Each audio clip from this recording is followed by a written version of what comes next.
there's something about when you know you have an audience, Yeah, or you yeah, know yeah. people are going to be listening to you. It's the same like in a class setting, in a fitness setting. I can speak okay, but when I know that there's 10 or 15 people, and I could be confident about what I'm saying, but just speaking is just something that terrifies me. Yeah, well, so like I said there, like myself and Keith have this has been like training for us. Hmm. Hmm. From day one, like you Yeah, hear the yeah, yeah, yeah. like, and you're listening to it back. Jesus I Christ, know. how could anybody listen to that? And then constantly over time, then you're listening, and it's getting a little bit better, a little bit Yeah, better. And then another thing was that we were always saying 100%. yeah, Ah, good. 100%. So we'd have a little phone out in front of us, and we were like, what else could we say? Like, spot on. You hit the nail on the head. Yeah, yeah. So little things like that. And then it just becomes It gets normal. better. Just like I shared a video on social media not too long ago, and the reason behind it was just to try to get people to appreciate that hard work's important. Like, Yeah. and that's, but and I often write things out because I just can't. I sometimes speak into the phone, and if I listen to it, I can't. It just Yeah, has to be yeah. deleted. So I was over, I was over in the gym with the camera, and I could have been there 4 or 5 hours recording, and then listening to it and deleting and recording and deleting. And every time I listened to it, I just had to delete. I just cannot Yeah, listen to yeah. myself. So I was like, what's happened? She thought something's wrong. I'm like, Yeah. what are you doing? And it's like, oh, I'm just putting up this video, and I put it up and I didn't listen to it. Yeah. And then after a few days, I seen that it got good feedback, and then started, and then I listened to it, but still like the ums and the, Yeah, yeah. and I think I don't know what it is. I don't know if it's something with practice, maybe you get better It at it. is practice. It is. And it's like that, because I say to Keith, you're lucky because he'll Hmm. do the episodes Hmm. and he'll go off then to work Hmm.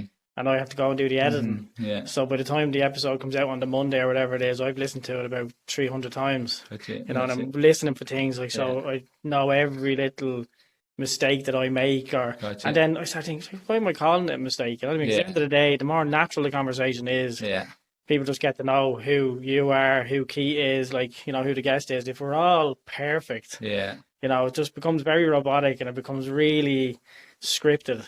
And yeah. I know, like, we put up at the start, like, oh, unscripted, Hmm. unfiltered, and Yeah, that was a way to just for us to be able to say, "Do you know what, if it's shit, we said yeah. it was unfiltered, we said it was unscripted." But really, like, to gauge a scripted episode against something that just flows is Hmm. way more relatable for anybody who's sending us a message on Instagram, TikTok, or even like through LinkedIn and everything. We're That's it. just a bit more professional. Like, Yeah, and you have yeah, professionals who are like CEOs of yeah, companies not yeah, reaching out to us saying, Jace, I remember, like, yeah. listening to somebody who was in a position, say, that they were in Hmm. years ago, Hmm. and listening to them just talk freely and Yeah, open and, a bit more, yeah, down to, because they're in meetings where they're having to, yeah, protect what they say. They have to be a bit more straight and narrow, and they're listening to guys that are just a bit here, like, this is me, yeah, fuck it, listen to me. yeah. And it's a It bit, has to be natural. yeah, it's relatable.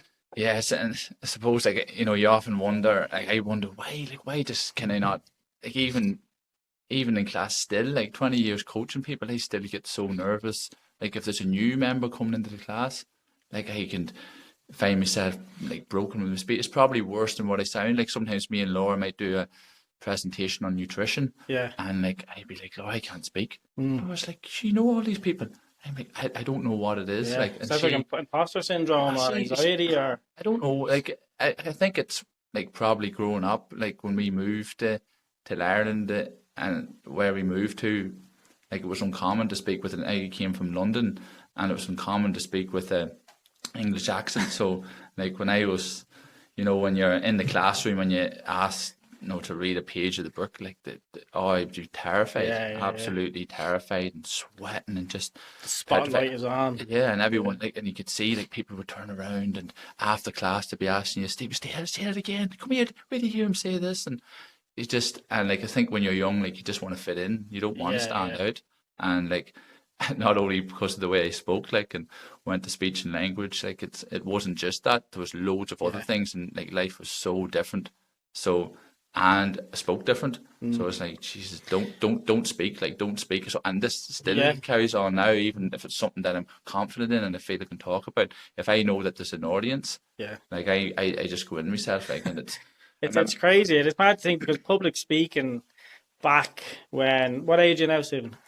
I have to think about it. It's 37. Yeah, same as myself. Yeah. So public speaking, probably around when we were growing up, wasn't a major thing. You know, you'd be out and you'd be in groups, like you'd be out on the road or you'd be out on the street or whatever it is. But this whole social media or getting in front of a camera and speaking and expecting that somebody's actually going to listen to it and maybe share it or have an opinion on it wasn't around, you know. Yeah. Where now the new norm is, Yeah. you know, you see kids now like with the phones in their hands and it's all about social media and it's all about, you know, getting likes and getting somebody to follow them and hear what they say. So it's the new norm, like, so to have, you know, somebody now, like you said, like coming into your class, like, and maybe you're sort of relaying a different era, you know, where it was just like I'm just getting shit done, and you know, you just come in and I'm going to do it and watch me do it and follow me do it and all that. But I think nowadays people want to hear the voice, they want to hear why you do something, why the story to it, you know what I mean? And that's why, like, sometimes, you know, there we share stuff on social media about just workouts upon workouts and stuff, like, and sometimes people just see it as a workout, or sometimes people can say, you know, yeah, but Stephen, you enjoy that, or you like that, or that's your thing, like, and it's deeper than just a workout. It's deeper than like, and sometimes, like, you know, you maybe want to share them, you know, tell them why you do what you do, but then you don't want it to come across as being self-centered or, you know, being about me, because, like, I really, you know, as you get older, you don't care. I don't care so much about what people. Like, I don't care what people think about me, but I want my story or maybe the reason why I do something to come across to them, and for people to understand that it's more about a workout, it's more about a goal or playing football or doing a Hyrox. It's, like, that's, you know, that may be the sport of what we do, but the reason why we do it is on a deep level, and I think people can take something from that. So it can work like a catalyst, and I think, you know, like even relaying that back to the trades, like I think I'm always thinking back to when I started my apprenticeship, you know, you'd see lads like in their whole thought process behind training and teaching the next coming behind it wasn't really nurturing or wasn't really, you know, the sort of helping you get onto that pedestal. It was like, I've been taught this way and you're going to be taught that way now. And there was no forward thinking with it, you know, where I think nowadays, and like what we spoke about there, it's like, you know, you have to break that mold. You have to change that mindset. Like, and if other people are doing it in other sectors, or you see other people doing it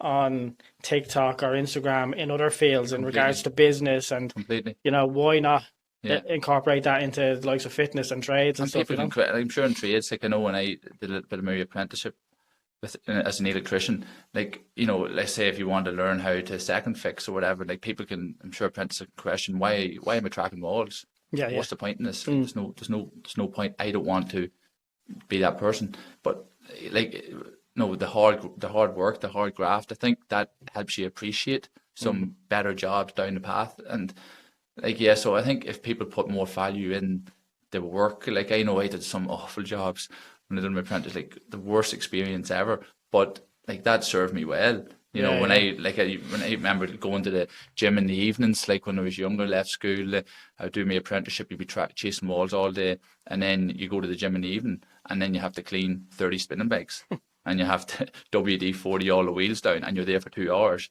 and some of the senior staff are thinking, Jesus, son, are you okay doing that? Do you not need any help? I'm like, this is heaven. This is heaven. I've been on the site all day, freezing cold, chasing walls all day. Now I'm warm. I can listen to some music. I can clean all these bikes, and then I can get the mop out. I can mop the floor. This is heaven. And then I get the opportunity to shadow some of you after doing PT, and then they'd be thinking, is this kid crazy? Like, he's not getting paid. He's cleaning these bikes, he's shadowing. I'm like, but I'm in the environment which I really enjoy. I didn't enjoy being freezing all day, chasing walls, but by doing that, it helps me appreciate this. So sometimes the jobs that you don't want to do, it's like a stepping stone, isn't it? You have to, because if you get too comfortable doing everything that you like to do, soon that's going to become difficult. I think we spoke, like, myself and Keith had spoke about that on another episode, and it sort of raised my opinions on people knowing what they should be doing when they're leaving school. Like, I think it's absolutely crazy. Like, you know what I mean? Like, I know people have gone off and done courses in college, like, you know, and have come out even with certificates at the end of it, and are still not doing what they qualified in, just because they've changed as a person over those 3 to 4 years. Like, they're different interests, different friends groups, and like we'll get into it, obviously, like you with the apprenticeship, and then obviously then pivoting off in a different direction. It's you as a person then utilizing the path that you went down to open your eyes up to something different. And like what you said, you might have not ever had that opportunity if you didn't take that step. You know what I mean? You might and, like, I knew, like, from year one of my apprenticeship, I knew that I was never going to pursue a career in this. And it was probably the man, I'm sure we'll get into it, that reared me. Like, he kind of forced me, and I'm happy he did, to continue on and do the trade. And I'm sure it was for deeper reasons, like, because he knew how much I hated. He knew I was never going to pursue a career in it, but he knew it was development, and I want the same for our kids now. I want them to do a job like that they really don't like, and they really do, and it's a real challenge, because I know it's going to serve them well further. It does open up that sort of ideology around careers, like, and not having so much of an interest in maybe the end goal straight away. And I know we've spoken about it before, where people start apprenticeships and they're already thinking about the end goal. When there's so much that has to happen in between there. And like what you were saying, like, that sort of personal growth then intertwines with the professional growth. You know what I mean? So you could do 2 to 3 years of any type of work, if it was in Tesco's, or if it was in, labouring or anything like that, stuff that you might never get a certificate out of it. 100%, So, like, I don't think people need to be caught up so much, like, in regards to getting that end qualification. Because, that whole training is incorporated in their life. Like, you know what I mean? The more variety you have, I think it's great. But it's all right saying it, and I think everybody appreciates it. But when you're in it, Steve, like, there's no place you draw. Like, you despise it. Like, you don't want to be there. Like, you question, why am I doing this? But I think it's only as you get on in life you realise the value of it. And I think it's important, for anybody in that position to appreciate that. You might be doing something now that you're never going to do again. But by God, when you do find find what you want to do, you'll look back and you'll appreciate it. But how brave do you have to be to actually make that decision and leave? You know what I mean? There's so many people that would just stick it out. They'd get that qualification at the end, and they'll just keep going into work every day and hate it. You know what I mean? It has to be a very brave decision to actually step away from something that you've put so much time and effort into. And you'll have people telling you too, you're going to have people saying, like, what are you doing? Like, you don't need to be doing that. Sure, such and such, and he's not, so it's, you do. You have to think of the bigger picture, isn't it? Well, obviously you mentioned there at the start, obviously moving into the Republic of Ireland, and obviously people have probably come to the conclusion now with the accent. Obviously, it's a Northern Irish accent. It's changed a bit. But what we obviously do with a lot of guests, like obviously pre-chat, so it isn't brilliant, and it does, like, sort of open up people's minds to the type of person you are. But if you'd like to maybe let our listeners know maybe just a little bit more about where exactly you grew up. I do, like, I don't, like, again, I know this story is about me, but I never wanted to come across as self-centered, or it's because it's not a sad story. It may, when I look back at it, there's times that were obviously difficult and challenging, but, like, I had some happy moments growing up, and great memories. Like, and growing up, you weren't proud of them. You definitely didn't want to speak about them. But when I look back now, like, I'm really proud of them. Like, and I look forward to, telling my kids about them, and they're asking little questions now. Like, and the man that reared me, like, he often reminds me to remember where I came from, and remember, stay grounded. Like, and I think that's important. It's the purpose of, speaking about it is, as we discussed, it's just really to help others. Like, but it's not like, I'm not looking for attention or anything from it. Like, it's just really to help. So, like, when I was younger, like, I suppose my mum's story is relevant to it, because when she was growing up, she fell upon troubled times, and she had it difficult. She had 2 older brothers, only a couple of years older. And she grew up in London, where I grew up. And she, when she was 14, I believe, she came home from school and found her father hung himself. So she found him on a rope. At that time, her mother, my grandmother, she was in rehab for alcohol, and she also suffered with schizophrenia, so she wasn't at home. So it's just really my mother and her two brothers. And at that time, nobody wanted to adopt a young 14-year-old girl, but the two brothers, they did get adopted by two American families, and they were soon taken to America. So they lost contact with mum.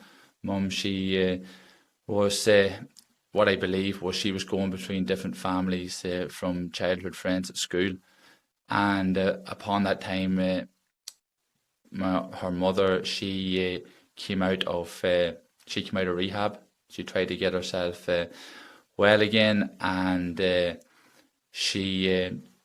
mum went back to move with her, but grandmother wasn't doing too well, so Granny's sister then got my mum to fly to America, and mother went over, stayed with Aunt Betty in New Jersey. I think mum at the time was maybe 16, 17, and enrolled into school and into college, stayed for a few years. And Granny, then Aunt Betty rang her sister and said to Granny that your mum's not doing too well over here. She's not coming home. She's staying on the streets. She's really not doing good. So mum went back then to London and lived with her mum. And Granny took the passport off my mother, and that made her even worse. So her mental health really did spiral out of control. And then she moved out of the house. I think she was around about 18, 19. And then, she was, Granny didn't know where she was. She was homeless. And I think she was maybe in her early 20s, bad with timelines. But that's when she met my father.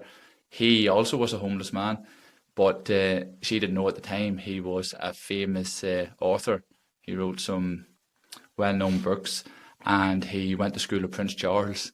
So he had a story to tell. And mum met him, soon found out about his background. And they only together for a short while, obviously. Had me. And he wasn't obviously able to look after me, so it was just me and mum. And and that's the thing, growing up, I don't have any bad memories, but I do remember little certain situations that were difficult. I remember living in a one, it was a one room, probably the size of this studio, and we just had a mattress that was beside the cooker. There was a TV in the corner, so little things that it was difficult. At that time, Granny was doing a lot better, so she set up an Airbnb not an Airbnb, a B&B. There was no Airbnb back then, and it was around that time. Hale, which is the man that I would call my father, he met my granny as he was staying in the B&B, and then I was introduced to him through Granny, and he seen the obviously life that me and my mother had, and living in this flat, and he wanted to step in and to help rear me. So he really is the man that really kept everything together, because Granny still wasn't awfully stable. Mum definitely wasn't. So he actually told me it was my son's birthday, 4th birthday last weekend. And sometimes he tells me little bits and pieces. He wouldn't go into too much detail, but he told me that when I was around about 1 or 2, he remembered the first time he met me. So what was this? He says, I remember walking to your granny's house, and there was a pub beside it, and I remember walking past, and there was a wee boy out with just a pair of shorts on and no top, and it was cold day, and I went into your granny's house, and I said, jeez, there's a young guy out there just by himself. It's not right. He's in the yard outside the pub. Everyone's drinking. Granny goes, right, I know who that is. Down, it was me. So yeah, he went out. He says from that day, Granny took custody of me and got herself better. Yeah, so It's That really changed. That yeah. really changed everything. Like when he seen that, like he knew there's something not right here, and then he seen the flat that we were living in, and he seen that things weren't good. Like It's amazing to think that there's individuals out there like that would yeah, have that empathy and care for not just another human being, but a child. yeah, That he didn't have to, yeah. take any type of control over. No, Like, and a lot of men wouldn't. no, and he knew Granny wasn't very stable. Like I know she was running the B&B, but he would have known. Like he stayed in the B&B regular, and then himself and Granny had a relationship, but he knew like mum wasn't well like at all. Like and mum done she done her best. Like schizophrenia. I don't know if you know anybody that has No, thank God. No, schizophrenia, no. but it's an awful illness. Like and yeah, so he knew that it was gonna be a difficult situation. So I think it was 4 or 5, and at that around that time, up until that point, we were living in London, and I was living between both homes. And it was kind of, I don't know, in London, like when I look back at even birthday parties, like it was just to be different was more. Not that it's not accepted in Ireland, but it's more like I had some black, Yeah, friend like there was black kids like a bit more that were my diverse. friends, Like, like yeah, in yeah. different, no, just from Diversity was different more worlds, common like even over there than it yeah, was in Ireland at the time. Like, and it was accepted, like so, yeah, like if mum had mental health illness, it wasn't, it wasn't seen upon, but yeah, so he then moved us all back. He was originally he's from Ireland, so from Armagh, so he moved us just outside Newry, like so he moved us all over, and that was difficult because Granny had a fractured relationship with my mother, yeah, yeah. so like he moved us all over to Ireland and into the one home, which Sorry, it didn't go. melting pot. Yeah, Oh geez, that didn't go too well now. So that only I can remember. I think we only lived under the one roof for maybe it could have been a couple of months. Like it wasn't long. Like there'd be constant fights and rows, and like it was just more so because mum didn't understand that the Heel was trying to do his best to keep yeah, us all under one roof, and Granny didn't understand that both of them had schizophrenia. So you have mixed personalities, and so then we had myself, Heel, and Granny had to move out, and we moved to another house about 10 minutes away, and my mother stayed in the house that we moved into, and it was only not even a year, and Granny developed cancer, so she passed away soon after that. I think we could have only been in Ireland maybe a year, not even, and so then there was me and Hale in one house, my mother in the other house, and that was difficult. So like I remember social workers were nearly living in the house the whole time. Like there was constant row. Like sometimes you see the police was over in the house. Like mum like would go over here. There'd be fights. There'd be it wasn't. And then mum was always suicidal. Like so she'd be trying to commit suicide on multiple occasions, and it was just difficult growing up. And I moved to a school which, like everything was much more normal than it was back in London. Like everybody had the typical Irish families, and everybody. It was just a real normal life. So I felt like, geez, I was the odd one. I have all this going on at home, and speak different. Like mum's really not like you would know by look. Sometimes you'd be shaving her hair off, and she just different appearance. we know, like you'd have the normal conversations of lads going in just talking about certain things, and you'd be coming in that one on your shoulders, and you can't really sort of offload it onto anybody else. Like you don't want to. Like you're kind of somewhat embarrassed about it. And you just want to fit in. That's all you want to do. Like and that's why maybe speaking like from speaking different when I was younger, like that still isn't. I don't feel comfortable speaking, no matter how confident I am about something. I just don't feel comfortable speaking about it just because I spoke different. Would you have been religious growing up at all? He would have been, so he was, Catholic, and I was raised as a Catholic, and he would have took me to the mass every Sunday morning, like, and it's hard to describe the impact he had, like, it's you can get emotional even thinking about it, like, because you don't really appreciate it, like, until you get older. Yeah, it's like a guiding light, like really. He kept everything together. So so that was difficult. growing up. But I suppose like the one shining light was in order to round about that time, Gaelic was everything, and he loved Gaelic. Like so, he wanted me. Obviously, he put me into sport, put me into a GAA club, and I was playing the sport. Like, and to be honest, like even throughout my whole like career playing the sport, I never really loved the sport, but everything that it stood for, like as you know with GAA, like in this country, like it's huge, like the unity, the community, like everything that it stands for. So. Yeah, I just would you have had extra pent up energy then to obviously offload onto that sport?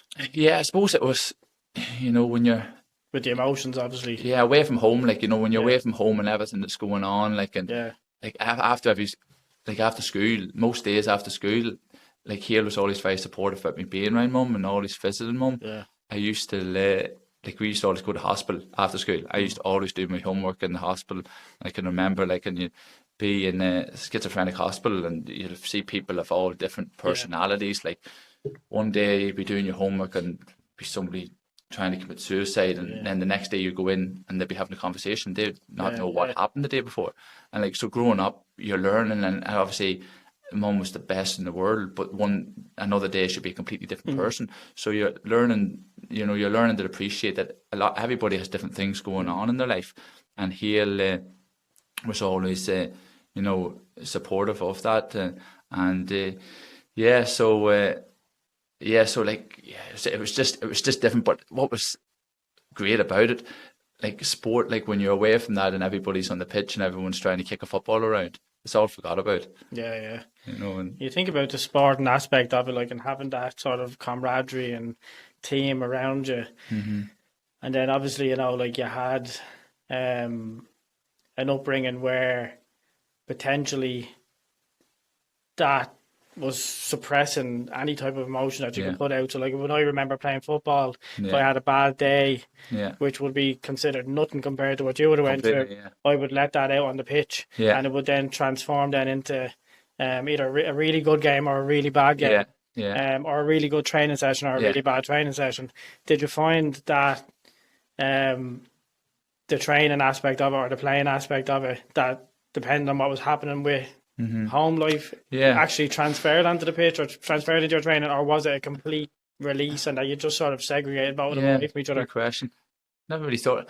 To be honest, what I remember is just like the whole goal of playing that sport was just to be, and this is the narrative I had. I don't think this was the case, but all I wanted was to be like accepted, like to create friendships. That's all it was. So like there was just a real desire to do well, because if you do well, then everyone's going to, Jesus, Stephen's good at football, he's respected. So it wasn't like, I don't ever remember it being like, taking emotions like with me from the house to the pitch. It was more so that was an opportunity for me to fit in, because when you're kicking up, nobody cares about what's going on at home. Nobody cares about how you speak. If they see that you catch the ball or the ball going over the bar, the team wins. You're the same as everybody else. It's only so that was the thing, and that's why that's what made me work hard at the sport. Like, so I just figured out from an early age that in order to get good at, and I think this goes for anything, you just have to practice, and you probably just have to practice more than most people in order to get good at it. Like so, and then you see yourself then with opportunities are few and far between. Like considering obviously the situation of a grandmother and a mother with schizophrenia, and the toll that it would take not just on yourself mentally, but the toll that it can also take time wise as well, because a lot of time then has to be sort of fed into, like we were saying, going to the hospital and trying to get certain relationships and good moments and bad moments. So to see an open door of the guy, like as an open door, and like you said, like an opportunity to go through it, like, and actually have a pathway to something different and potentially something come from it, is something that I think not other kids would sort of be able to relate to, where their parents would come down, they'd bring them to the football matches, they'd try the football out, it's hit or miss, like they'll either like it or they don't. Like, for you it was like do or die, really. It was everything. It was like, if I didn't succeed in this, like what's Hale gonna think? If I don't get good at this sport, like what like how else, like and I know that wasn't the case. He wouldn't care. Yeah. But like in my mind, like it was everything. I'm not going to have friendships. I'm not going to be respected. I'm not going to make him proud. Like I have to get good at this, and that just made me like practice. Like people, I remember people, and I used to get slagged for having the football all the time. Where they, oh, so where do you think he is? I used to like, I remember after training, I used to go down to a pitch. Like there used to be fields in the estate, like in the back of the house, and used to just kick the football all the time. Like it's just, and the whole reason was just to get good. Like that's just what I created. But like it was so much more than the sport. Like and you see that now in fitness, that people think about like the goals of the sport, and it's like I do believe strongly that like it's how hard I worked to get good at that helped me in so many other areas of life. Like, and it's very hard in sport when you're trying to get good at something and something doesn't go your way. It's hard not to carry, as you said, to carry your emotions with it. But and I don't think when I was younger I ever had an issue, because I remember once going to a trial for, it was actually for Armagh, and I remember not having a good game, but I remember like mum was carried out of the house in a straitjacket to go back to hospital again. And I remember she was trying to commit suicide, and I remember thinking to myself, like, it's okay, like, you know, if you don't have a good game, it's okay. Like, people are disappointed. It's like, I want to get back home here to see, is she still alive? Like, is she, and like, you know, so sometimes, yes, it's natural, you're going to carry your emotions, but like, at the end of the day, it's a sport. Like, it's not really the achievements that come with it. Like, it's really just how hard that you work and trying to accomplish those achievements. Like that's the goal. And I think that's what people, you know, that's what miss. And I suppose growing up, that's what it's been for me. Well, I know, like Keith, like would have mentioned on the podcast before that, you know, his son Callum, like, obviously played football, and like Keith will, you know, go out of his way to make sure that wherever he's playing in Ireland, he'll go to the matches. Like, him and Jem will travel and they'll go to the matches, and you know, that was something that sort of played in his mind. Obviously, when me and Keith were playing football years ago, it's that, like, you know, if you work, you know, and then you look over to the sideline, you might not see a parent on the sideline or something, the effect that can have on you. And then trying to, you know, not segregate different people's emotions. Like, everybody's, no matter if it's, and we always say this, like, not one person's issue is any more important than another person's issues. Everybody has their levels, you know. But to think, like, you know, during that match, like, or whatever match it was that you think you had a bad game in, that, you know, how many other people around you might be just thinking about, like, going home for what they're having for dinner, or you know, where they're going after the game, or, you know, looking over at their parents, and what's going on in your mind is my mother alive, or is you know, it's a lot to take. It's a heavy cross to bear on a day-to-day basis, which I don't think anybody listening, me even talking to you, could relate to, unless you actually physically experience something like that. Because to me, that seems like something that would, and I know for myself, like, 'cause I was very hard on myself playing football even years ago. Like, I have a lot of anxiety about playing well, and that was like what you mentioned, not for myself, like thinking that other people would be disappointed if I didn't. Of course. So to have something like that, like, maybe take over your mindset during a game, like, I don't think anybody could relate to. It puts things into context too, doesn't it? Like, it's like, don't get me wrong, like, I am ultra competitive and I want to do well, and if you don't perform well, you know, you do be disappointed. But I think, like, growing up and your experiences, like, it does help you manage your emotions more, like, and especially the negative experience that nobody wants to experience. Like, I don't want my kids to experience them, but, you know, by experiencing them, it helps shape you and it helps make you stronger. But it's just, I suppose what I got from it was, it's just work. Like, it's work, and it's not even like whether you achieve the goal or you don't achieve the goal. Nobody really, like, I used to think, like, the whole goal when I was 11 or 12, Armagh won the All Ireland football in the county was huge, and I used to think, Jesus, if I ever get playing for Armagh, like, I mightn't have to work again. Like, life, I'm going to be made up.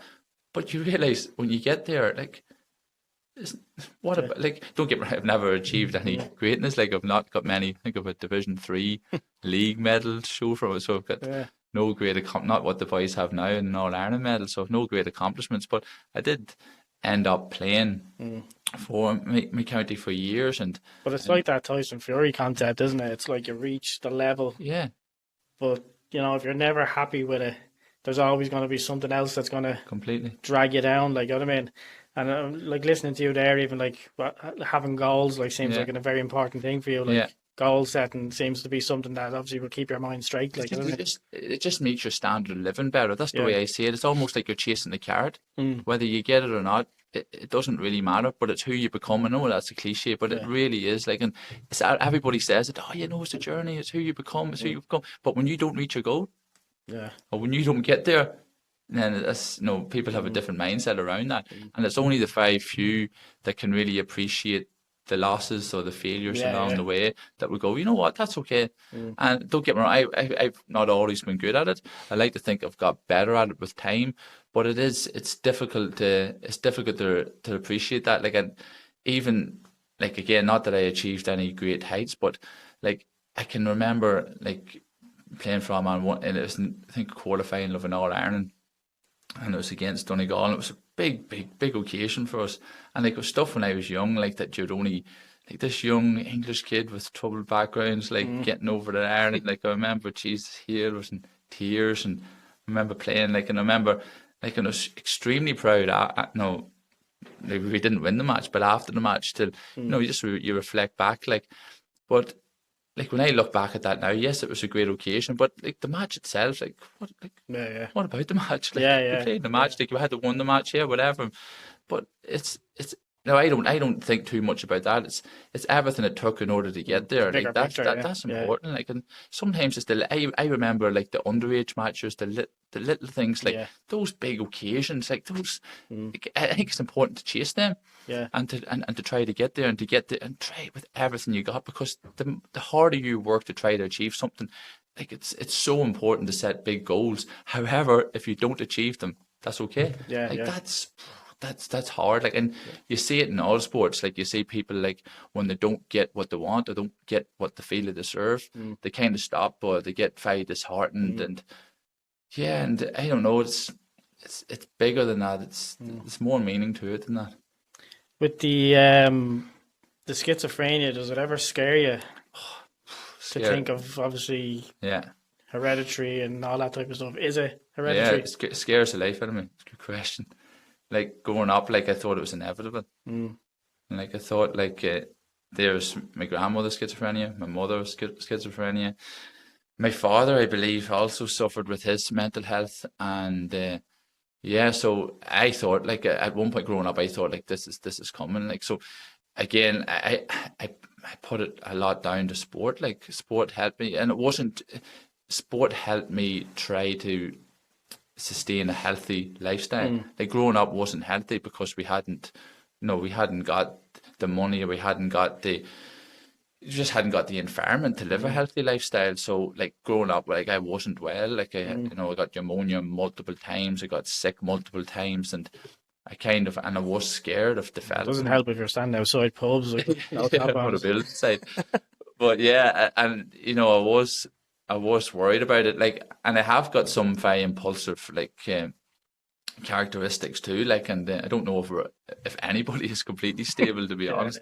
But I know I can. Jesus Lord, probably speak a lot for me on this. But I can be unstable at times. But what the qualities I do like about myself is that I try to always, and I am probably selfish to a degree, in trying to sustain a healthy and active lifestyle, because I believe when I do that, my mental health is stable. Like, and I know sometimes people say, yeah, you overdo it from a fitness perspective and whatever, but that's my stability. Like, and I honestly believe if I didn't have fitness, and what helped me learn about fitness and what it can do for your mental health is the sport. So if you get, like, it was trying to play for Armagh, that taught me that in order to do that, I have to be healthy. So I was asthma. I remember going to the doctor when I was younger. No, you can't play high level sport because you can hardly breathe. So look at your you look at your score and whatever, to do the breath test, and it was very poor. It says you shouldn't be doing any sport.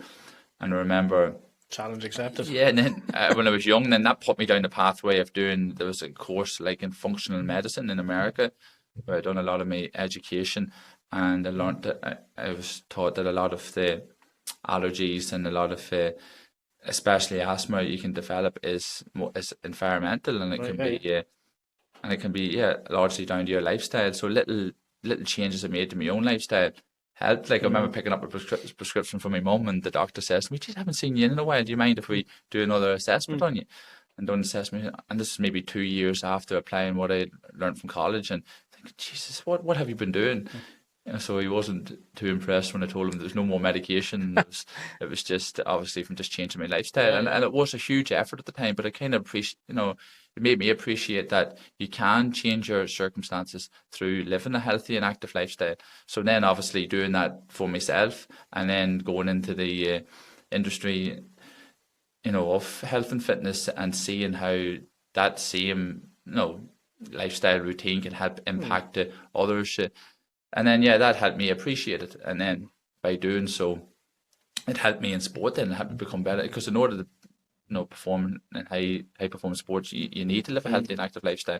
So then, doing that myself, and then that put me in a career of obviously helping others and coaching others.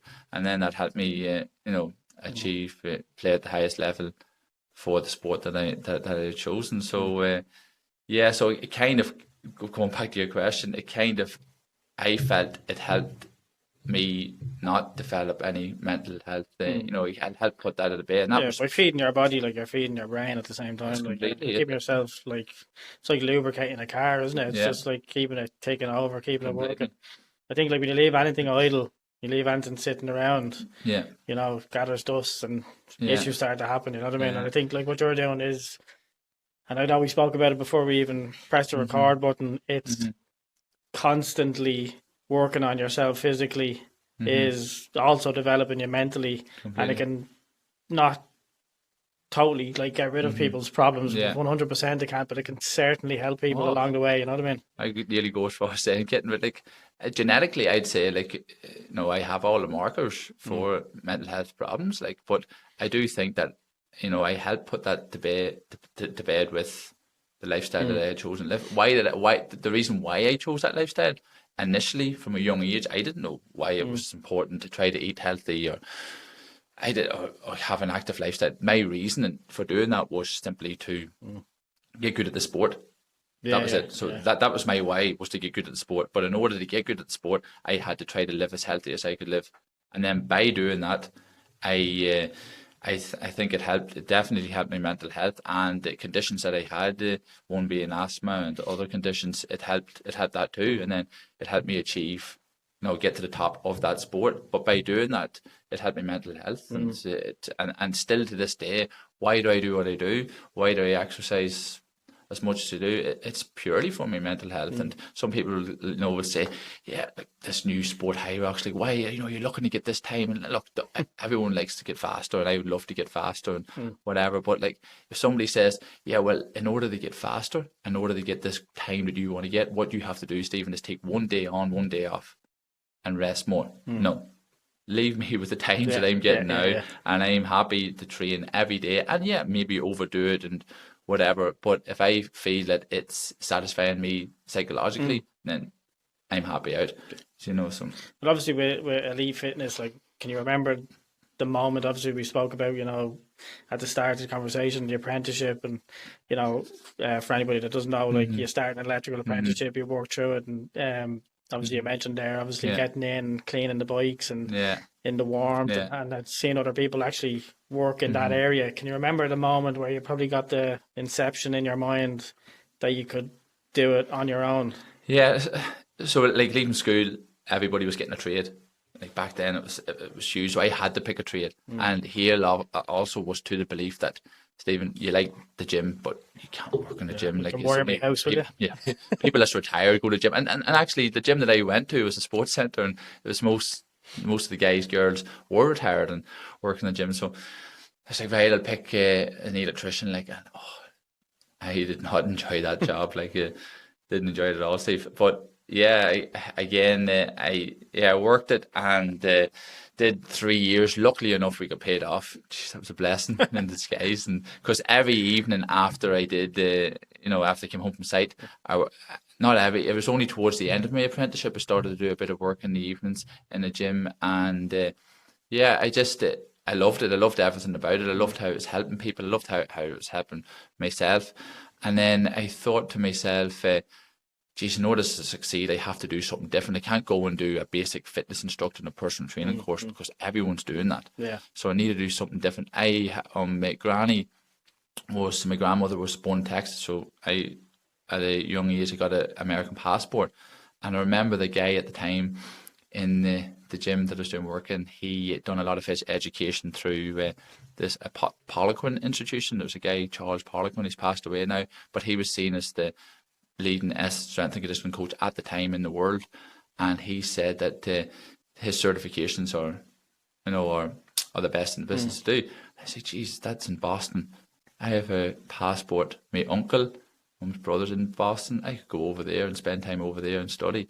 So I went over there and done some of his certification programs, and yeah, it was amazing. I went on since then. I've done a bachelor's degree in strength and conditioning and other qualifications, but like back, that was the best. Like still to this day.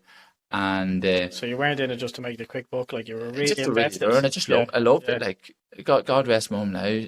She's passed away 6 years, but like we hadn't got much money. I was on an apprenticeship at the time. Like she was getting loans out from the credit union to pay for me to go over there, like, and to study, because that's what that was my passion. Like that's what I love. Like, and I felt I had to do something different. Now, when I came home, I did do my basic gym instructor and personal training certifications in college at home, and but then I went back to America to do different certifications. Like I did one it was athletes performance then. Now it's Exos. Done different functional movement screening. Done a course in alternative medicine. Different things. But it's when you get really into it, you're like, Jesus, this can really, really help people. So yeah, it got to a point, like, even when I was working, like I wasn't even working in a gym for much money, but I love the educational side of it. Isn't it mad, like when you think back to school and academics in school and how it's a chore, but when it comes to something that you have a passion about, and somebody wants to teach you something, academically your mind is open to it and it just accepts it, 100%. Like I wasn't right at school at all, but just anything fitness related, I loved it. Like, so yeah, and then I thought by gaining this knowledge that maybe I could apply it. It's funny, I think it was the second bout I did in America. When I came home, the gym that I was working in, it closed. So there was a load of debt. It's like, what am I going to work at now? What am I going to do? Like that was a low point actually, because I was actually playing at the time. I could have been round about maybe 18, 19. I was playing for our under 21s at the time, and I remember Mum was really unwell at the time. She was in hospital again, and here we were struggling financially, and I was paid off then round about the same time, sparking, like, so I said, Jesus, no, I haven't finished my apprenticeship. Here fuming, and this gym's closed down. Mum was in a heap of debt in hospital, and that evening I couldn't go to football training, so I couldn't get I didn't want to ask any of the boys to get a lift, like, because I think this is maybe second or third week the car broke down. Couldn't get the car fixed. It's like, this is bad, like, this is bad. What am I going to do? So so at that time people going to New York to play football, and I had I done a period of time with the minor team. So somebody in New York I knew there was somebody from the village I was from at home had an uncle that was managing a football team in New York, and he offered to pay for my trip over and to pay for 3 months accommodation and to give me a job. I thought, Jesus, I've landed here, and I had a passport. So like I went over there, and it was just a great escape. But to take it back a wee bit, Steve, we'll go on with this. So went over there, spent a year over there, and actually done a wee bit of construction work, and worked in the gym a little bit too, and gained experience over there. And then that was a year then, and then when I came home, I thought to myself whether to go back in construction or whether to pursue a career in the gym, and that's when I decided to do that. I remember I think I was 23 at the time, 22. After doing a year in New York, and I came home, and I went to the local GAA club, and I remember doing boot camps, and they got really popular. and I thought to myself, I need to go out on my own. So there was one of the clients at the time, she was a bank manager. Like I was only 22, 23, maybe could have been younger. And I seen a shed. It was a shed. It was in a really remote area. And I would be impulsive. That's probably not one of my good qualities. And just driving past, and it was only the foundations were put in. It's just a steel frame. And I get out, there's a guy just standing, looking at the shed, and I get out and he says, "Do you mind me asking what the development is?" And he's like, "Why are you asking?" I said, "Oh, I'm just looking at a unit for a gym." And he goes, right. And I looked, I could see the perimeters of it, and he goes, "That size, do you?" And he goes, "Yeah, that size, yeah." He goes, right. He says, "What will you give me a month?" And I was like, Jesus, what? And he goes, I was thinking, he says, "Give me 800 quid. Flipping, yeah, give you it." And he goes, "Okay, well, I'll leave it at this." He says, "If you know anybody in construction, you can finish it off." So I was kind of finishing his shed, like, and so I was like, "I'm gonna need money for this." I think it was not that long home, maybe a couple of months. I was doing these boot camps in the local GA club. Hale wasn't in approval of this, and he wanted me to go back to construction. And then I seen this gym, I had to take this gym. It was going to cost thousands upon thousands. The girl that was a bank manager, I said to her, "Lisa, can you get me a loan?" She goes, "Yeah, I know you're going to do well, but what are you thinking?" Thinking about that shed up the road. She knew it was in Cleavey. She knew the area. She says, "Stephen, are you sure?" And I goes, "Yeah." She goes, "What are you looking at?" I said, "I need 50K. 50K. It's like, "Yeah, I need 50 grand." And she was like, "Are you sure? I'll get this approved." So I don't know how. I had 50K. And I when it was in development, I didn't tell Hale about this. So I was going up the road helping labour. The few of the guys that I knew was putting the walls up and stuff and helping getting this set up and set this up. Like there's no running tap water. What I remember, they had to get the tap water from the guy that was leasing the unit to me had to get it from a house that he was renting close by. It was crazy. This she didn't work for Anglo Irish, did she? Sorry, she didn't work for the Anglo Irish Bank, did she? I don't know. I don't know what bank. No, I'm listening to your story, and I was like, from the moment of coming back and everything seeming so bleak and no direction maybe of what where your life would go, and little moments. It's all moments, isn't it? Yeah, it is. Like it's all about moments, and like just seeing a shed being built and actually deciding to get out and actually speak to that person. Yeah, it's just like something for anybody listening. Yeah, to just take that step and actually make that moment count, like, because a lot of people just keep driving or I wonder what that's going to be, you know what I mean, and that moment's passed. And like when I think back, like if my son went to do it, I'd be like, "Son, this shed is in the middle of nowhere. There's no electric lines to it. The electric had to be taken from this house." Like it was it was a crazy decision, but it was one that, Jesus, I'm so lucky. I'm so grateful that I made that choice. Like I think it was only after maybe a year and a half we had the loan paid back. Like there was 200 members. Like it was huge. Like I remember one year into it, standing in the Ulster Tatler Awards for the best new business startup of the year with a black tie event at Dickie Bowl, me 23, at this round table with these businessmen up for this nomination. And like, you nearly lived a full life at that stage. Like I remember, like, what am I doing? Like, what am I doing? It was the members of the gym nominated. And like, I remember a guy asking me, "Yeah, and what's your experience in business, son?" It's like, I don't know. I says, "Look, learning. I don't know." I says, I love fitness, like in the gym, and we've got some nominations, like, and this is us here, like, and that's like still with business, like that's been my way. Like it's not like I still, we run a business now, like, but I say to our members, like, it's not like we pay for this business and for facility and machines, but like we don't really pay. You pay for it. I just come in here, I just facilitate it, and we are just all together as one, and we're just trying to go in the same direction and help each other. Like that's. But I seen like something like that from your Instagram. Obviously, I scroll through a lot of people's Instagrams that are coming on to try and get a bit of knowledge about them, and even just looking at one of your stories there from obviously the local area now, where you're doing a bit of stuff in the Knoll, like with the Hyrox. And seeing the community come together and actually chip in and help out, like getting the flooring in for like, and self-builded fixtures as well for the ball throws, all that stuff. It's amazing to see like that somebody and a community of Yeah. people can actually see the potential in you Yeah. and your ideas, and then actually get in and actually help that come to fruition. Yeah, sometimes I think when you're, a leader, let's say, of a business, or the face of it, like that, sometimes you can get carried away with yourself, thinking that, like, it's about you. It's really not. Like, it is about the people around you. Like, like back to the first business I had when I was a lot younger. Like, what helped that? What had that be successful? It wasn't me. Like, we had great people, Yeah, and still people that I'm friends with today. Like, and they created it, and the same thing's happening. And there's been a few different businesses since then, and like it's the community, like, and it's bringing people together, like, and that's the key to it. And yeah, look, you try to put in some standards, like, and that's really what we do now, like, and we try to.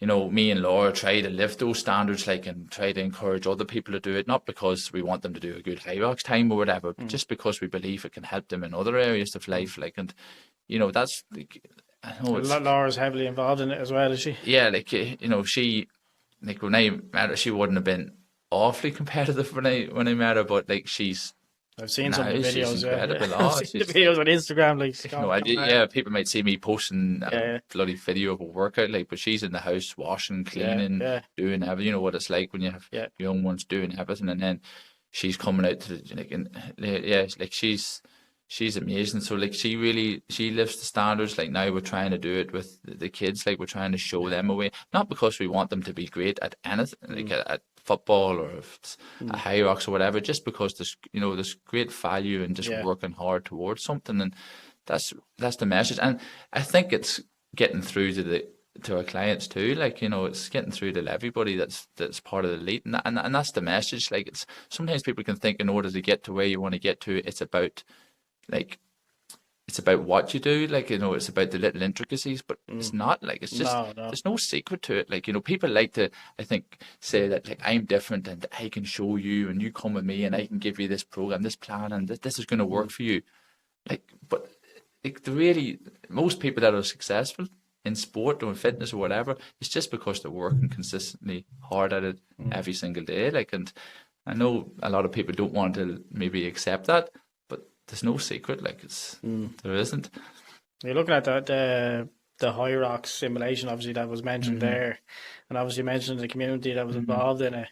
And you see then a lot of the people that come in, like, and then, like, give a lot of time after work, like Yeah. that, like guys obviously that we'd know here, like Josh and stuff, that would come in and put a lot of effort in after work. And what type of feeling does that give you when you see, like, them actually go off to one of the actual Hyrox events and actually come back and let you know, and you probably see it in their faces, like, I've got this score, I've got this time, or whatever, It changes it. It changes. You see people change. Like, not it's not just in fitness. Like, but you see people in their careers. Like, outside of fitness, you see people doing well in their work, or you get like, I wouldn't even say that. Our members or clients now, or even client, you wouldn't call, like, Josh's a friend. Like, most of the guys are all friends. Like, we used to have the gym at the back of the house.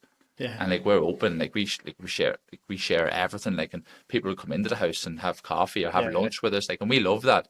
So we're open, like, so everyone's, like, we want to be friends with everyone, like, we don't. And that shows even as well, because obviously Josh was one of the ones that reached out to us, like, he'd obviously heard a little bit of your story. Yeah.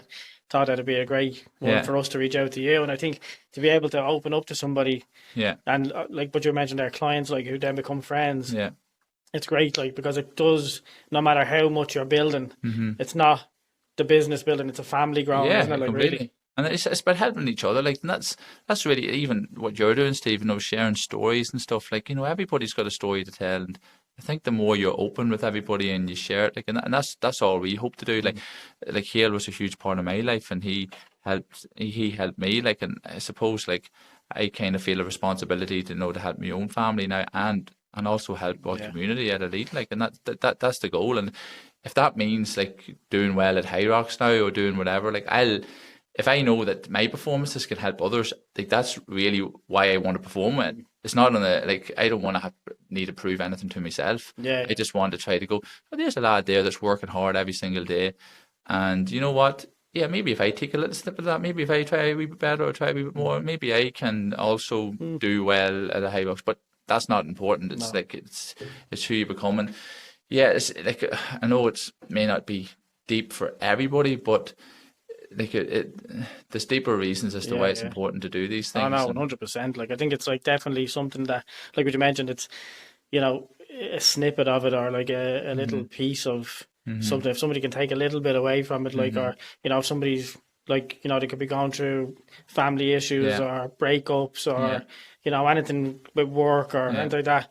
It's a moment to be able to like put and sort of open up their mind to think that like it's not the be all and end all. That there is other things, and like physically yourself and mentally yourself and as a community together, that putting so much time and effort into yourself, the dopamine that you'll get from that, like, and the you know, self acceptance that you'll get as well. The example you're setting to everyone else. Like there's some guys in our gym, like in their 60s, and they're extraordinary people, unbelievable people. Like, and sometimes I find myself like you know, you want to share other people's stories to try to encourage other people to do better, but you don't want to make them feel inferior, you know. So it is a line, like, and I don't want to cross it. But all I'm trying to, you know, it's great to see other people in the gym setting standards for everybody else, like, and that's what a community does, like, and not just through fitness. Like, there's some great, like, real kind-hearted people. Like, you talked about the Hyrox simulation. There's people like that have big, you know, businesses, and they were taking 10 employees off work for the day to do it, to do it, and I had them there all day. Like, so I'm there in this hall, like, and everyone's coming out, well done, Stephen, and I'm like, guys, hold on.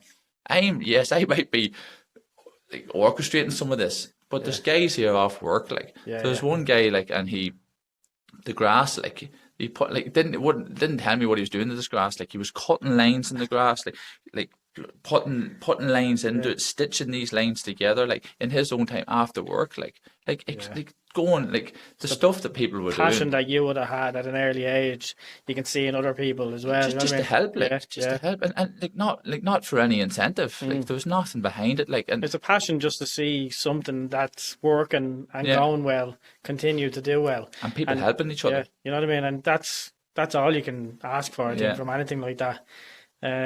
It's about the community. No, it's about the community's togetherness, and that's really the message that we that lead. If there was like anybody listening here that was thinking, you know what, that might be a bit of me, or do you have place open up, like, or do you do consultation with people? Yeah, like, the thing is, we have a small space, like, and I suppose that the reason being right now is because it's close to home, like, and, you know, we want to be around our kids as much as possible, so the commute, like, it's only a walk. So we are limited in how many people we can accept. So we try to accept more, but we're close to capacity. So there is, you know, so we are limited in that sense. But this space is open. People can join. And you're on Instagram as well, aren't you? Like, so people can reach out to you and get advice off you as well. Like, you know, we don't share too much educational content, because, as you know, in the fitness industry, it's everywhere. And the thing is, sometimes me and Laura's hemmed and had with it. Like, you know, she used to do a lot of educational stuff at Trinity College. She used to travel to Amsterdam and do, like, a wealth of knowledge in terms of physiotherapy. And I believe I have something to offer in that space. But a lot of the educational content that you'd advise somebody to apply has to be within context. So, like, everything will work, but it depends on the person. So, and I'm like, sometimes when you're sharing something, or if you want to share something, I know it's not what people want to hear, but it depends. It's not a silver bullet, like, everybody. It's dangerous when you start applying things. Oh, well, such and such is this. So I say, well, hold on here. Give me a bit of information, and it is dangerous when people take information, and it may be applicable to one person, but it's not to another.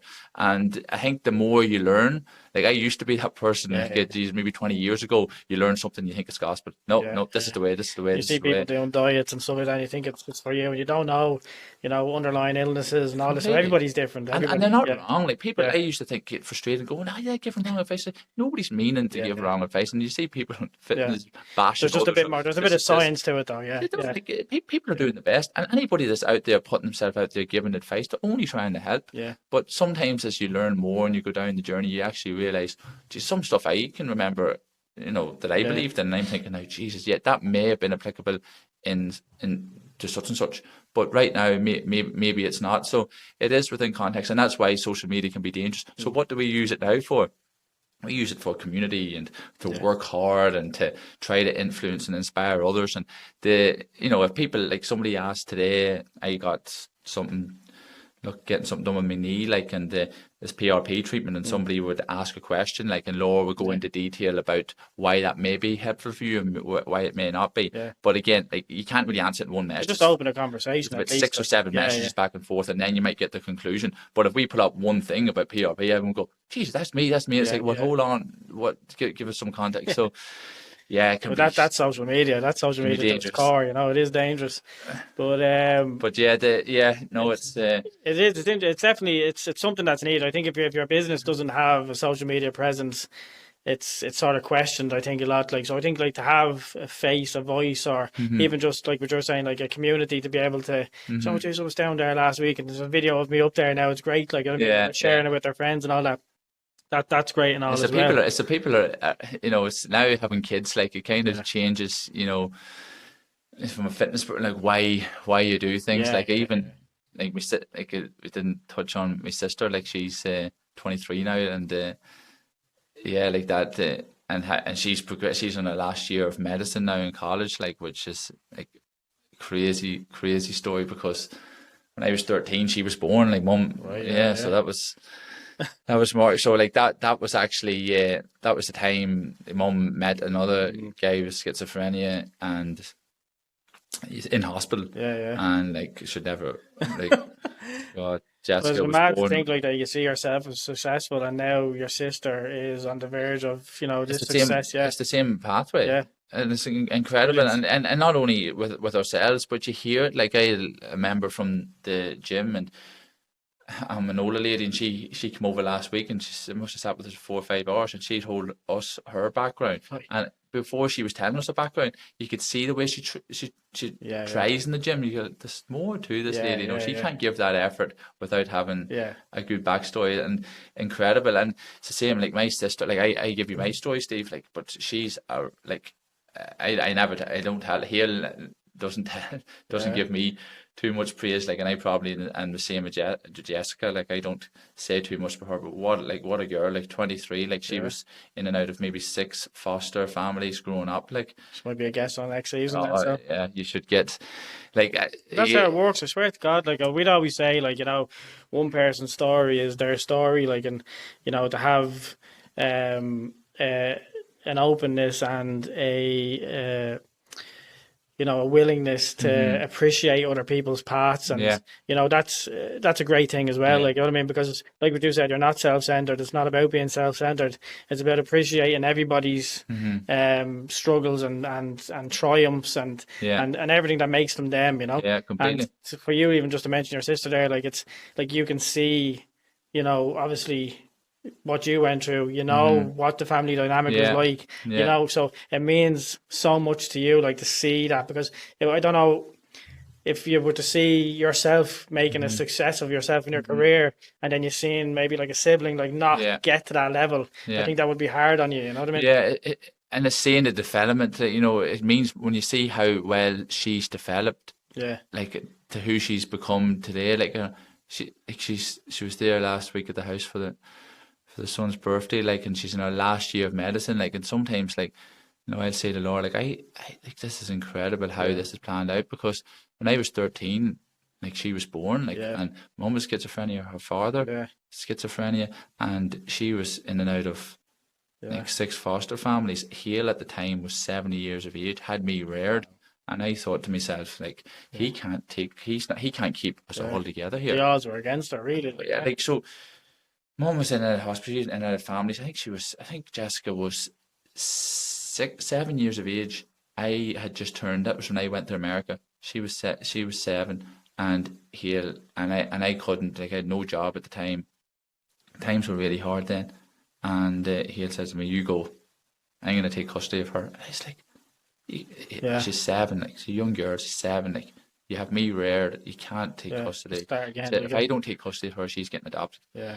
And I can't let that happen. So I was like, Jesus. So he took custody of and he Jessica, gave you the opportunity to let me go, pave the path for your life. Completely. Because, like, if you didn't have that, it does become a situation where any chance that you might have had, hmm you know, become sort of cut off at Yeah. the feet. Like, I mean, And he encouraged me to fair go, play to him. and Yeah. he reared her, and kept, and yeah. And when I came home, like Jessica was maybe 10, like, and no, not, yeah, she could have been round about that. And yeah, she was doing great. She was in school, like, and he was rearing like a Thriving, yeah. 10-year-old girl, like at It all centers 73. around Hale, Like yeah. it was crazy, like to think. And now, like, and she still has a relationship with her father, like, and Okay, so right, she right. kept that together, like, and Jessica's seen mum go through awful times, as did I, and like it really, She's and it really it made her, like, and now yeah, to see the young woman, it's great to see, like, you get emotional thinking about it. But what like, and then like she's seen it all, like, and she struggled too, I think, with seeing mum the way she was, like, growing up, like mum really struggled when yeah. Jessica was And then sick. I think it's a different dynamic as well. I think when you're looking at a son hmm and a mother, and then you're looking at a daughter and a mother, hmm because I think there's a different dynamic there. I think as well, and I think 100%, that's Steve, a yeah. completely different aspect to it. You She know? wanted a relationship. We like Yeah, yeah, I did too. You wanted one, but it was so yeah, hard. yeah, Like there was days, like, mum would ring and she'd maybe accuse you of trying to break into her house yeah, and yeah, steal something, and then she'd tell you yeah. I'm gone now. And it's not I'm going her, to like stab myself. It's not. yeah, It's yeah, somebody else speaking to yeah, you, but then you would still have a fear. yeah. So you'd still think, Jesus. So like that was difficult, and Jessica seen that too, and she found that hard to understand growing up. Like, she was younger than me, and then So so I think like she, if you're looking at it like from a point of view like where if it was a father figure other than Hale around you, yeah. but there was an act, you know, and you were seeing that head on with the schizophrenia, hmm you know, you're relating to the father, and I think like as a daughter, like looking at the hmm mother, whatever fears you might have had, like as well, like even growing up like with the schizophrenia, you know, a daughter will see themselves in their mother, Yeah, you know what I mean, yeah, and yeah, it's nearly like a an extension of them because completely.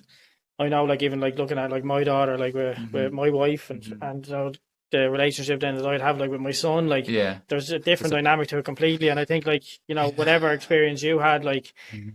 I think obviously she would have had like a similar experience, but Yeah, there's a it was kind of difference. deeper. Yeah, Yeah, it's it was deeper, you know. different. It was like, I think what really changed it. We've never talked about this, but the mum would have had different seizures, obviously Mm. going through schizophrenia, and usually they'd be manic, so they'd be like different, like Yeah, yeah, yeah. outrageous behavior. But when mum would always have stayed in her own home. She would never have, they're only 10 minutes away Yeah, from yeah, Hale and Jessica. But Jessica wouldn't have mostly stayed with Hale because she mm, wouldn't have been comfortable staying with mum too well, just because the way mum was. mm, But mum came down and stayed with Hale for like a whole week nearly. And Hale used to ring me and say, Mum's just not behaving the same, mm. and it's just different. And I thought it was a little bit different, her being in the house. And Jessica was getting worried about her too. So I just happened to say, Laura, I'm going down. And this was only 6 years ago, slightly over, and went down and found her in the bedroom, and she took a catatonic seizure where she was just non-responsive, really scary. And Jessica happened to be in the house, and like this, like, Jessica would have always understood mum's mental health, but to see her in such a Yeah, bad yeah, way, shocking. and I, at the time, I don't know what it was, but I wanted Jessica to see this. Mm, Like, Jessica was only in her teenage years. I said, Jessica, come in. I goes, look at mum. mm, And she was like, what are we going to do? And I was like, and she was non-responsive. I was like, we're going to lift her. So we just lifted her, put her into the car, drove her in the hospital, and drove her in there. And like, she was so proud of Jessica, like, the way she's developed into a teenager, and she was so proud. Like, whenever you walked in the room, like, mum would light up. light up, yeah, So it was hard seeing her like this. mm, And she took her to the hospital anyway. Long story short, she was in a seizure for nearly 12 hours. She came out of it. Then she was taken, that was 12 hours we stayed in the hospital, and then she was taken to Craigavon Hospital. We drove up with the ambulance, and when she was in there, we were told to go home, that they're going to need to do a CT scan. But I was always thinking, but guys, you do know mum, like, this is not too irregular with yeah, her yeah. It's not new, like, seizures. yeah, Like, she yeah, does this. And her behaviour then, when she came out of the seizure, she was starting to see her grandfather. Oh, yeah, yeah, grandfather came in there. like just, and I was like, yeah, I've heard this mad Yeah, the talk story. a bit before, but this is different. And then the doctor came and goes, we're going to have to see if there's anything going on with the brain.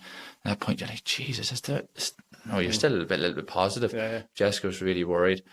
Went home, came back, and we were waiting on the results from the CT scan. And I remember sitting in the ward, and the doctor came in and goes, so we found a tumour 6 years ago. Now, Laura was pregnant at the time, and Heidi was due first grandchild, and Mum was so, like, after everything she's been through, to have a first grandchild, she just couldn't wait for this, and she was always counting down the months. What month is it now?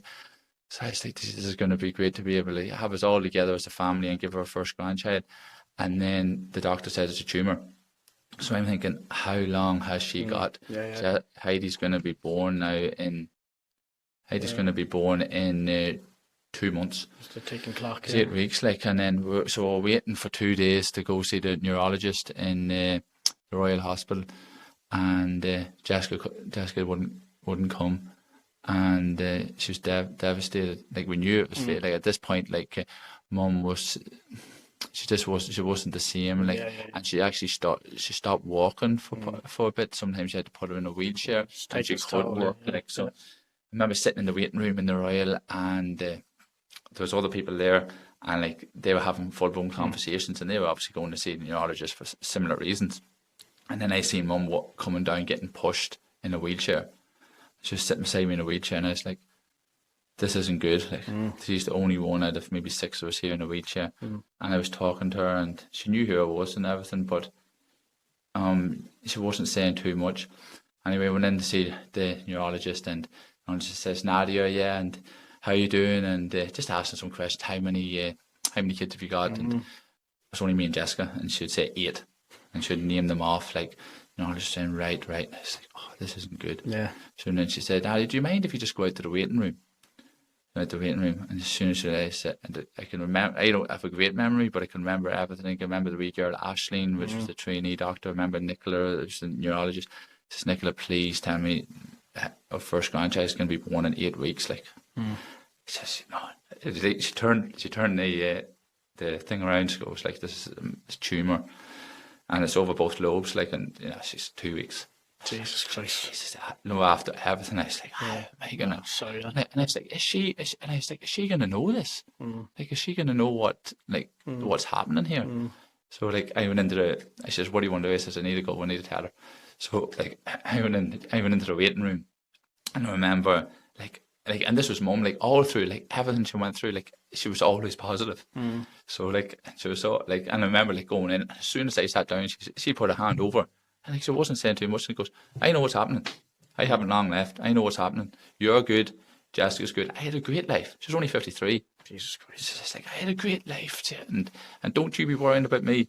I goes, Mum, you have 2 weeks left. You're not going to see your grandchild. I said, don't you worry. She says, you turned out great. I'm so proud of you.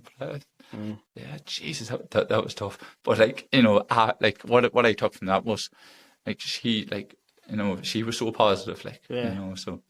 And like it kind of, and it taught, and even Jessica after that, I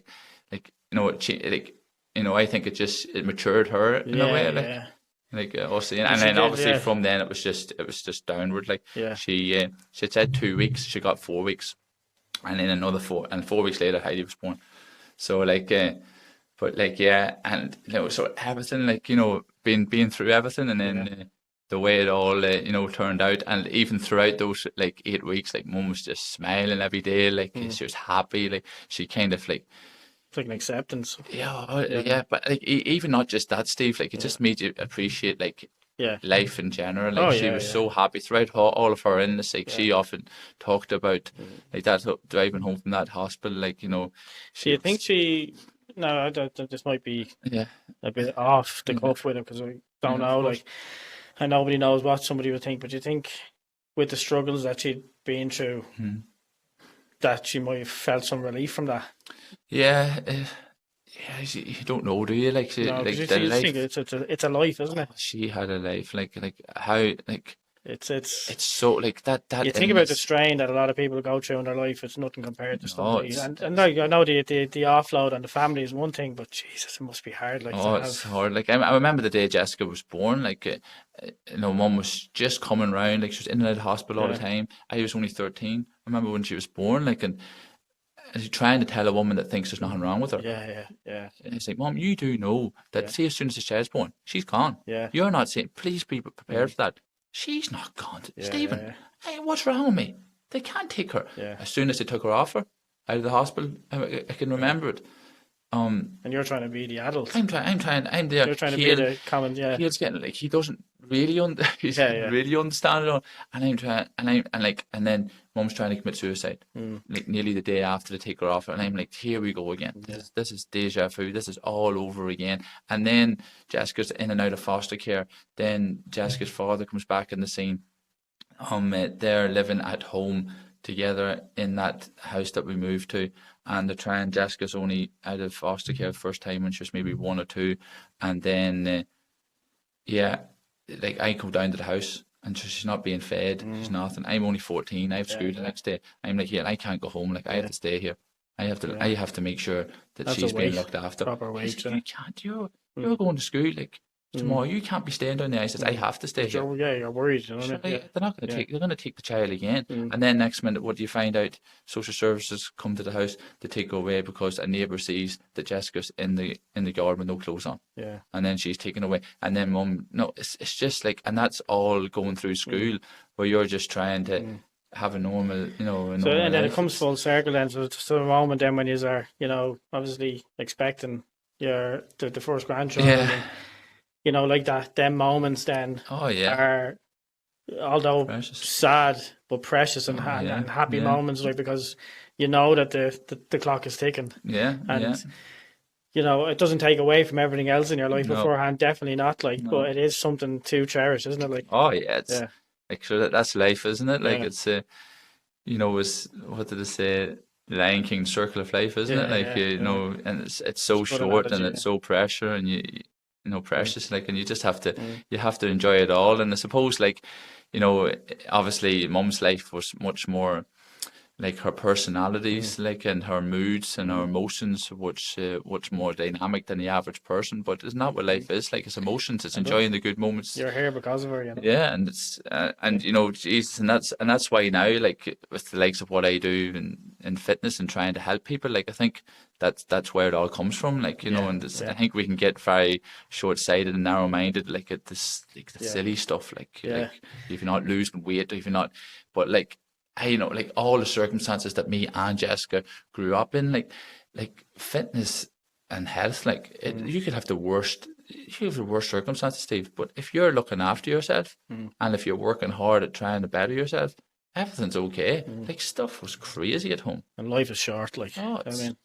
and considering that, like, it's something that I think, like what you said, it's taking the good with the bad, but giving yourself the best possible chance to have more good than bad. And I yeah, think the yeah, fitness is something to do with that. You know what I mean? I think it definitely is giving yourself a bit more of a mental capability to yeah. accept the good times more than the bad times. And it's hard, like, it's hard to do. Like, and I don't think nobody does it great. Mm. Like, there's times Yeah, in yeah, life where you get down and like, Laura sometimes gets frustrated with me mm. because I try my best, like, and Yeah, she yeah, say, just let me be mad, yeah, or just let me be upset. And I'm like, can't be, like, yeah, don't be mad. Like, I think now in life we have so many comforts and we have yeah, so many luxuries that if we don't get something that we want, you can get so upset and yeah. so It's the end of frustrated. the world, like, yeah. And like, I have to sometimes be better at appreciating that that's normal, Mm. but like, I don't like accepting it. No. And I say to Laura, like, I don't know if I'll ever accept that, because how can you? Like, I always Yeah, think back to mum, and I think back to life growing up, and I feel like, geez, like, we are living in a fairy tale world, like, and yeah, and I get scared at how much comfort we have now. yeah, yeah, Like, he'll sometimes come up to the house, like, and he'll always do this to me, and he'll not say too much, but he'll always hit my leg and goes, "You remember where you came from?" yeah. I was And going to say that, like, it's like there must be this mad anxiety, like, with the amount of bad luck that you've had, yeah, that you think that there must be something around the corner, like, but look, yeah. touch wood, It's everything's on, it's you know it's what I mean? comfort now, Yeah. Steve. I'm scared. I'm scared of. No, I no, am. there's nothing wrong. Like, if you wake up in the morning and you've got food in the fridge, Yeah, You know, you've got a healthy wife, Yeah. you've got healthy kids, Yeah. and you get to go out at the start of the day, Yeah. do something you love, pick up your kids from school, Yeah. tuck them in at the end of the day. Yeah. That's life, and you're golden. Blessed. You know? Like, You're golden. I think we're, and it's difficult because I think throughout life, like we all chase this, you know, like the Maslow hierarchy of needs. Like we all chase shelter, comfort. Like that's what we want. But by having too much comfort in your life, you find it hard to appreciate things. And I think that's where we're at now. And I know that's where I find myself now. I've got so much. I remember being young and going to the shopping centre and getting a smoothie. You just need to park in Balbriggan and maybe not pay for your parking ticket and get an odd parking ticket every now and again just to bring it back down. Or a wee bit of rage.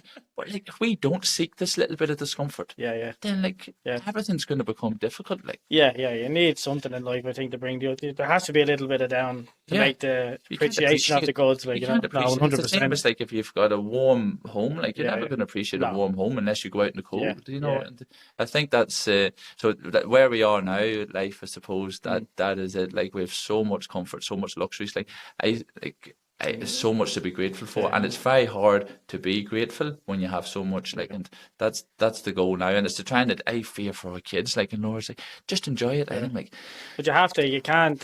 Look, you can't change the world. I mean, you can't change everything. You can only do what's in front of you. You know what I mean? I think what you're doing and what's in front of you, you're doing very well. So fair play to you. And look, Steve, I think it's brilliant, and I'm happy to be able to be a platform for you to be able to share what you've shared here today. And it's not an easy story to tell. And I think anybody listening that has gone through anything similar, like, will take some sort of comfort in what you've spoken about here today. So thank you for that. And, no, not at all.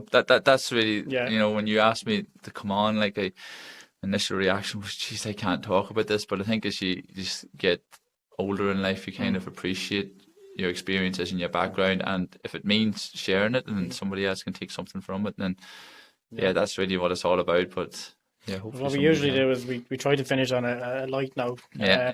No matter what way the interview has gone, and what we do is we add a song to our Spotify playlist for every guest that comes in, and we get each guest to add one song to it. What would be in your ears when you're working out that'll get you going? What do I listen to? Jeez, I love Tina Turner. Like I suppose her stories. She's never been on the playlist. So all right, okay. I suppose her iconic, Simply the Best. That's a cracker. And it seems to be where you boys are going with this podcast anyway. So brilliant. Appreciate that. Yeah, thanks very much. Not at all. Thanks, and, Steve. Anybody who wants to find out anything more about you, it's elite_fitness_ physio on Instagram. Physio performance, and that's where we share our stuff. Thanks very much, Steve. Thanks for having me. Cheers. Class. Yeah. Brilliant. Good, yeah. Cheers. So I always, even when I'm talking to people in the gym about stories, I try not to get emotional, but I suppose it adds to it a bit, doesn't it? It's You got me.